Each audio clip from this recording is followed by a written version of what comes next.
Good evening, everyone. It's B-Dub or Brandon with B-Dubs answering the call. Coming to you from Salem, Oregon. It's 8 o'clock on March 28th, Monday, 2022. I'm headed out to a job right now to unlock a lady's truck. She has a Duramax diesel. She initially called me, gave me all her information and details. I was about to head out, and she calls me back and says, yeah, I just called another company, and I'm just going to go with them. And I said, okay. She goes, yeah, they were willing to do it for a little less, and at the moment, things are kind of tight for me.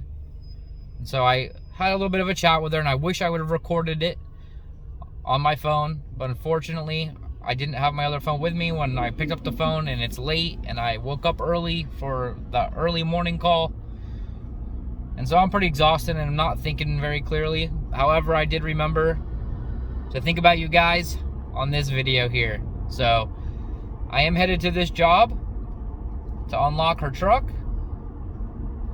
and it brought up an idea in my head about the fact that I need to go make a video to help explain to people how to make sure they don't have to call around locksmith to locksmith, especially once they call one out to come out. This way it saves themselves time and the locksmith time, and maybe even the other roadside service or tow company time or another locksmith time. I understand you guys want the best price possible when it comes to getting out of the little mess that you put yourself in with locking your keys in your car. And I know it was an honest mistake. The truth is, that honest mistake then snowballs into another issue for someone else, whether that's the next locksmith or yourself, because you are trying to get the best price. The other locksmith doesn't come out. You know, there's a whole big ball of mess that comes from the feeling of when a customer chooses to call around after you've already given them an honest price over the phone for your services, and you're ready to head out, or you might have already headed out, and here they are calling you to cancel. That's frustrating. I'm not saying that, you know, it's not necessary at times, but I have some advice on how potential clients of locksmiths, or those who lock themselves out, can prevent themselves from having to cancel with a locksmith or call another locksmith, as well as to assist you locksmiths out there from losing jobs when customers are acting rational. And I say rational because the truth is they're just looking to get the best price. It's frustrating for me as a locksmith. I don't disagree with that. Especially whenever the job cancels when you're already on the way. You've spent your time, money, gas, effort on the call, heading to the call. So, somewhere along this video here, I'm going to take a break from taking a job, and I'm going to actually sit down and have a conversation, a better thought out conversation with regards to how we can combat customers who call around and help you customers who just want quick service and an affordable rate for yourself, because that's lacking in this industry between the two. There's a disconnect, and I'm gonna fix that. I'm gonna help fix that as best I can, as long as you all watch my videos and share this information and details with your friends and family. so that when you find yourself in a tight position, like I talked about in my introduction video, it can be less stressful and you'll have a plan of action.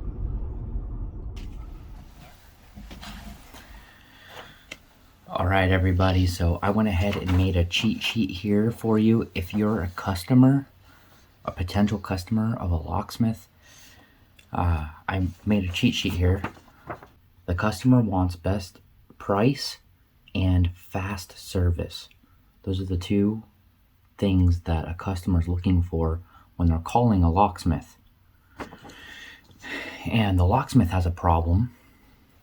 The problem that the locksmith has is that the locksmith wants to make as much money, obviously, as possible, and for what they do, obviously, and they want to complete the job, or job completion.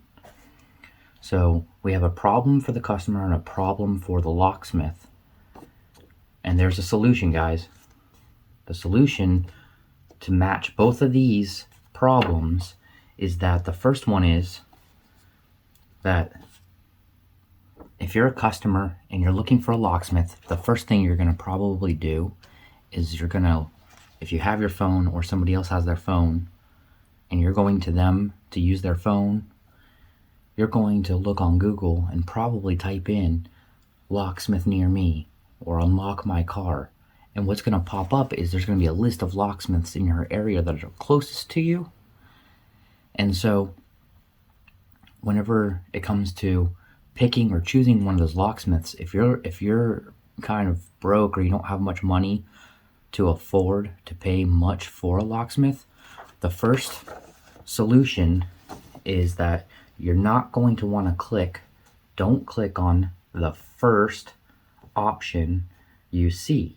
An example, an ad. The reason why you're not going to want to click on an ad is because the company who's running the ad has to pay money to run the ad.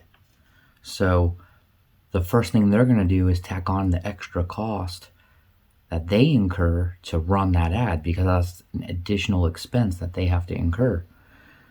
So they pass that on to you. So when you're going through on Google, if you click on an ad, if you're not already aware of this, that charges the company for acquiring you as a potential customer. Now, you haven't been a customer yet, but in case you need a locksmith, don't ever click on the first option that says ad. Even if you're going to click on an ad, click on like the second or third one if there is an option, because you just charged that company a little less than the ad price. Now, they don't always know that whenever you click on an ad, how much it is that they were charged at that moment, but they do factor that into the price. So if you contact a locksmith in your local area that's not running an ad, that's just showing in the local maps listing, that'll save you guys some money, because that locksmith is more likely to be able to charge you less because they're not incurring that additional expense to acquire you as a potential client.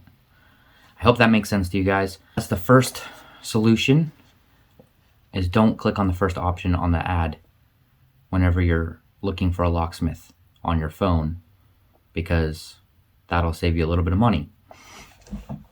The second solution here is be honest. Some locksmiths will work with you if you're honest. If they give you a price because you call and you say, hey, I'm locked out of my car or my house, and I just want to know how much it's going to cost. And I say, oh, well, the service fee is $45 for me to come out, and the cost for the unlock, usually the total is about $120 to $150 or $130, whatever I quote you, okay? Depending on the day, time, what kind of car, what kind of locks on your house. We don't always know until we get out there what we can charge. That just is the case sometimes. However, when it comes to getting the best price, if you don't have the money and you're not willing to spend the money for their quick service, sometimes when it comes to a locksmith, you get what you pay for. So if you don't have it and you just say, hey, that's more than what I can afford right now, or that's not what I have to be able to spend on this situation. Some locksmiths, like myself, will actually have a little bit of empathy for you for the situation, and we may be willing to work with you as far as cost goes, because, you know, we've been there before ourselves where, you know, we need a little bit of help. So chances are if you're finding the right locksmith, you'll find somebody that's willing to work with you a little bit. Some companies, they don't budge on price at all. So if that's the case, move on to the next one and see if you can find somebody in your area that will work with you as far as the cost goes. Hopefully you guys are liking those 2 tips as far as needing to call a locksmith when you're in a bind. And then the third option, or third solution, is be flexible on your service time. Non-emergency. If you're the customer and you're not needing service right away, say you're at your house and you just locked your keys in your car and you've got a couple hours to spare, let the locksmith know that. Say, hey, I'm not in a rush. Just wanting to know how much it's going to cost if I need to have you come out. In my line of work, when I go respond to a call, if I don't have to rush out there and I know that it's not an emergency situation where I need to be out there as quickly as possible, I can take a little bit more time. Maybe I'm in the middle of doing something, because I do work 24/7, so I still have to take a shower, I still have to eat, work out, wash clothes, pay bills. I do everything that you guys normally do too around my work schedule or around when calls come in. So if I'm busy doing something, grocery shopping, first we'll say, you guys call, I'd like to finish up my grocery shopping. Obviously don't want to drop my cart, because that's going to cost more time for me. So if you guys are not in a hurry or a rush, let us know, and you'd be surprised. There are some locksmiths out there that would be willing to lower the price for you because they know that, hey, I can be out there in an hour or 2. I don't have to rush to them. I'll drop $25 off of it or $20 off of it. So hopefully that helps you guys finding some solutions as a potential customer. If you ever find yourself in a situation where you're stranded, having your keys locked in the car, you don't have another option but to call a locksmith, your friends aren't available or your spare key isn't available at the house. Now I'm going to move into the solution for locksmiths. If you're a locksmith, I've got 3 tips for the locksmith right here. 1, be willing to negotiate. Drop your price. When it comes to a customer that's calling you, if you're a locksmith, and you give them the price over the phone, and they say, oh, it's a little too much for me right now. I don't really have that much. Those are both cues that the customer sees that your service is worth it. They just don't have the money to pay for it right now. So your best thing that you can do to keep yourself from having that potential job not go through or not cancel on you would be to ask the customer next, oh, okay, is that too much? Well, what would work for you?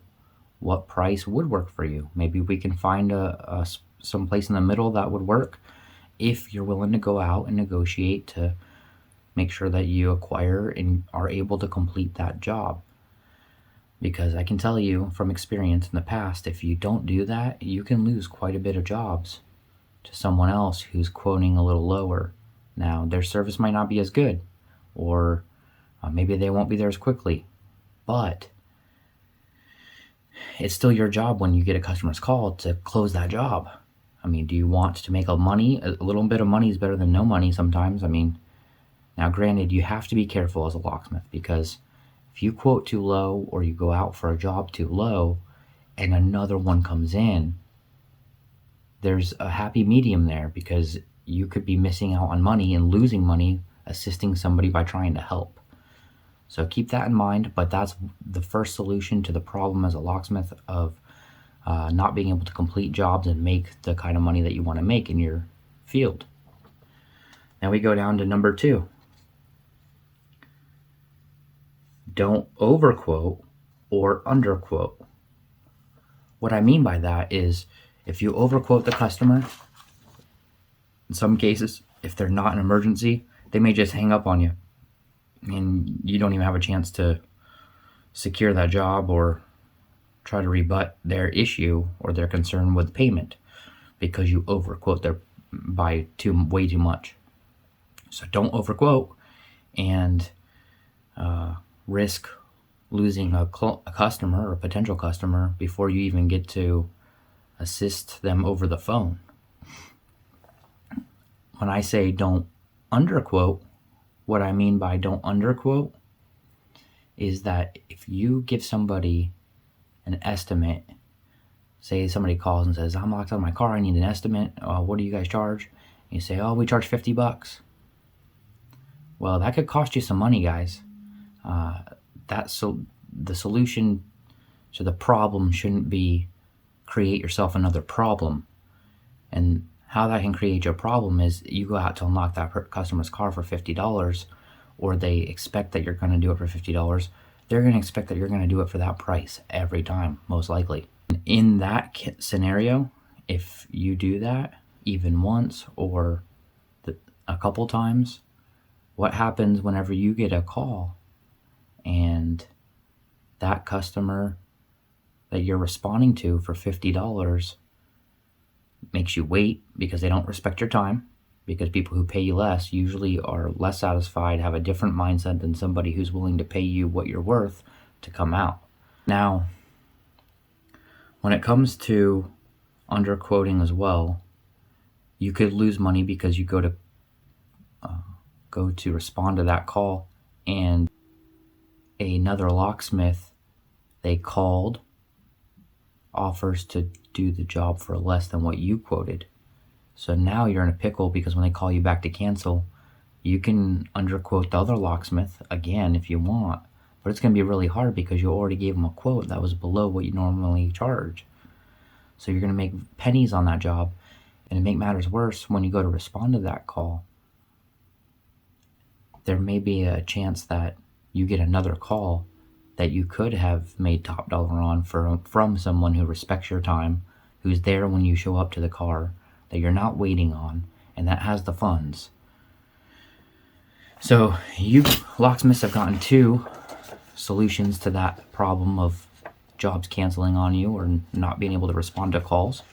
We've got a third one here, and it's get to the customer quickly.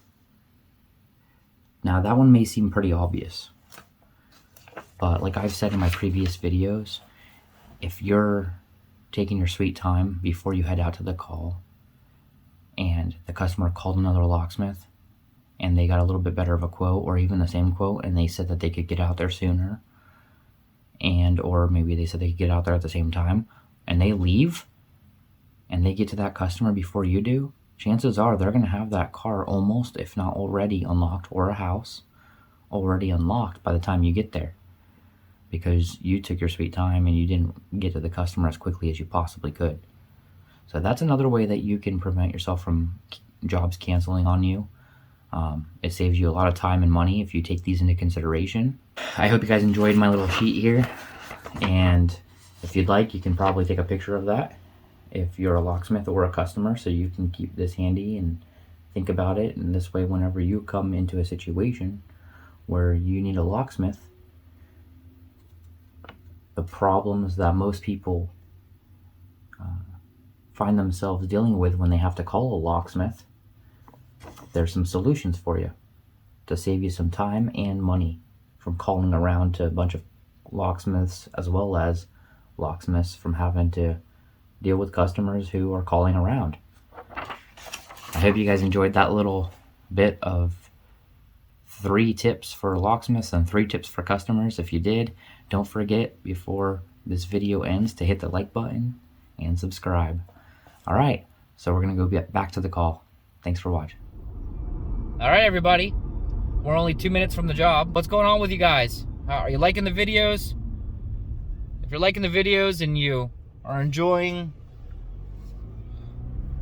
watching me take jobs, or maybe even if you're not, comment down below and tell me how you're feeling. Do you like them? Is there something I can do better? Is there something you'd like to see, or something you'd like to know? Let me know in the comment section right now. Pause the video and let me know. I'd like some feedback.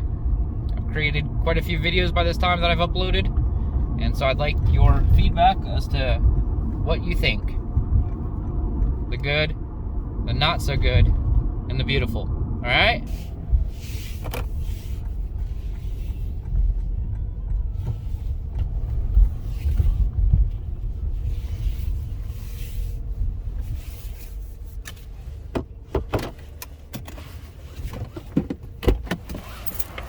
Hello. You're Carrie? I'm Brandon. It's this one? Yeah. I mean, I don't see any other Duramaxes around here, right? Right. Let's take a look here. I'm recording, just to let you know. I'll edit you out if you don't want to be on video, but it's for purposes of training and for online. Okay. Let's see here. It's all right, buddy. Does your lock button work? It does. Sometimes. Sometimes. Every time except for when you go to try. You know it. Yeah. Yeah, it's one of those. Alright. Cool. Alright, I'm gonna put this right. My phone should work here. I'm just gonna position this where I can be seen as I'm trying to enter the vehicle here with it. Enough that will even be able to be visible, but I'm gonna try. I don't think I'll be able to see much on this one. Maybe they can watch me. How about that? Kind of handsome, at least I've been told by a couple people.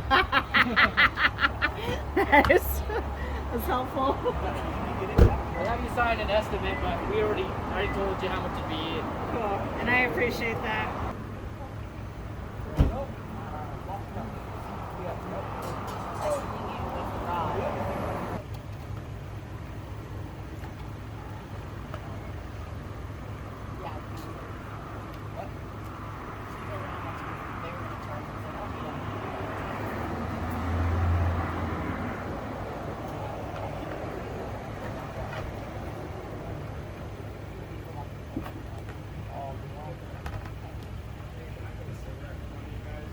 I only have one leg, Tony, but we're in uniform, so you can't ask us. Well, you want my landlord's number, honey? You can pay my rent and utilities. That's how serious our boss is. Looking at this one, I'm pretty sure I could. We're on camera right now. Yeah, it's like, yeah, the whole place is on camera. That's okay, I'll go. No, I'll just.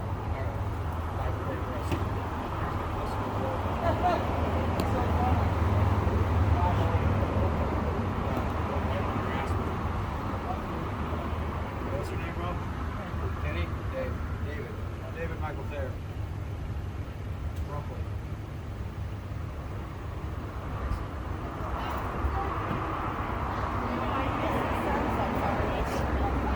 You guys got fucking lucked out of your truck, huh? God damn. What is that? Oh. I accidentally did it. Did you? That's Look at the black Huh. cloud. Where are the keys? Oh, right up there. Uh-huh. Oh, get the keys easier.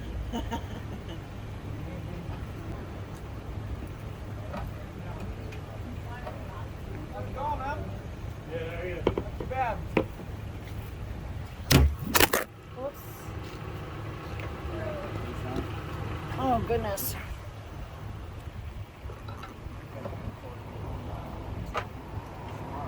Go for that lock button again here. Would you mind actually holding that light right there for me, though? Uh-huh. This one right here. It's right there. Sure. So that I can just see that lock button better. Kind of fucking off. No, maybe down. Oh, yeah, keep going. A little bit more.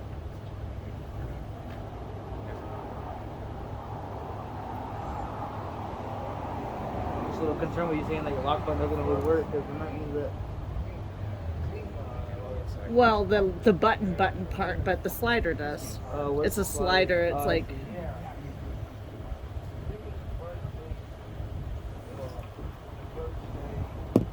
Sorry. No, you're good. Let's see if I can see exactly where that's like. You guys need a better flashlight? No, I've got one in the car. We like to see how much we can do in the dark. Okay. Yeah, can you hold it right there for me? Uh-huh. Thank you.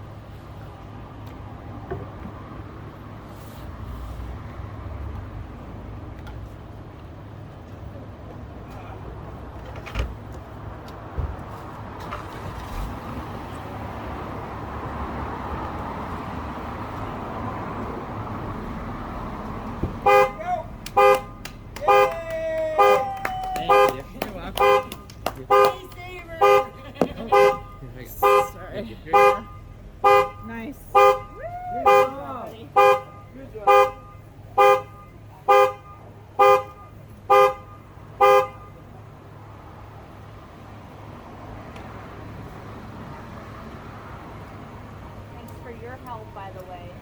Yeah, why didn't you unlock it? Sure. I tried to bribe her with a banana and everything. Well, you She gotta use wouldn't a do it. cookie. All right, so we just got done with that job. I think it went pretty well. I made her laugh a couple times. She was a real good sport. Got conversation afterwards after I turned the video off. You guys couldn't really see what was going on there. She had her hands full. I wasn't gonna ask her to hold the camera. And I went for the button on that one, but my long reach tool just kept slipping off. So then I seen that her keys were on her dash, so I went for those, but my long reach tool just wasn't there, just right there enough to grab those quickly enough without having to bend my long reach tool around multiple times to get just the right distance and angle with that tool. So the next best step was I just went for, there's a little physical lock on the side door panel, but you can't see unless you get up on the side step and look into the window, and you might even have to come like closer to the front windshield to be able to see it on that truck. But once I seen it, I had my air wedge already in there. I brought the long reach tool and I pushed that lock away from where I was standing, and it unlocked quite quickly. That's what I did on that one.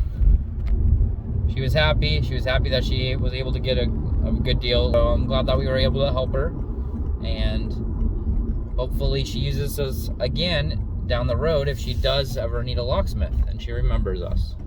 I hope you guys enjoyed at least coming out to the job with me.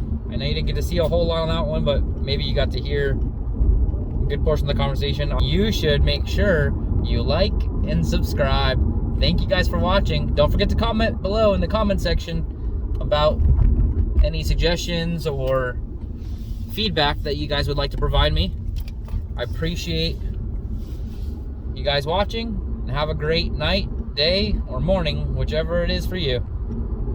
B-dubs, signing off.